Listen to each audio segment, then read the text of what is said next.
अस्सलाम वालेकुम, मेरा नाम मुस्लिम सिद्दीक है और आज मैं गूगल डॉक्यूमेंट्स पे आपको बताऊंगा कि किसी भी शीट के अगर हमारी एक जैसे बन गई है एफएक्स की शीट बन गई है, तो हम ये शीट अगर दूसरे इस पे बनाना चाहें same as it is with same table और सारी चीज़ें, तो हम उसे किस तरह से इस शीट को डुप्लीकेट कर सकते हैं।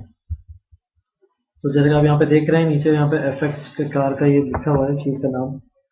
हम इस पे क्लिक करेंगे तो हमारे पास ये ऑप्शन रहेगा, हम उसको डुप्लीकेट पे क्लिक करेंगे तो ये एज इट इज की ये दूसरी शीट बना देता है। और फिर हम यहाँ पर आके इसको चेंज कर सकते हैं। पहले हम सुई एफेक्स की थी, हम सुजुकी मेहरान की जो है लिस्ट बनाना चाह रहे हैं, और बाकी ये जो जितनी भी इंफॉर्मेशन है ये हम जाके डिलीट कर सकते हैं। अच्छा, ये हम क्यों करते हैं, डुप्लीकेट लिस्ट इसलिए करते हैं ताकि हमें जो एक टेबल बनी हुई है, फॉर्मेट जो बना हुआ है किसी चीज़ का, अगर बार बार यूज़ करना है तो हम उसको डुप्लीकेट कर लेते हैं ताकि मेहनत ना लगे। और दूसरी चीज़ ये कि वो जो कोई स्पेलिंग मिस्टेक ना हो और सेम फॉर्मेट आगे कंटिन्यू हो सके। और उसके बाद यहाँ पे नीचे जाके शीट के नाम को रीनेम कर देंगे, जो कि हम ये हमारी जो टेबल है अब ये मेहरान कार के लिए, तो हम इसको मेहरान कर दिया। इस तरह से हम किसी भी शीट को डुप्लीकेट कर सकते हैं। उम्मीद करता हूँ आपको समझ में आ गया होगा। ठीक है।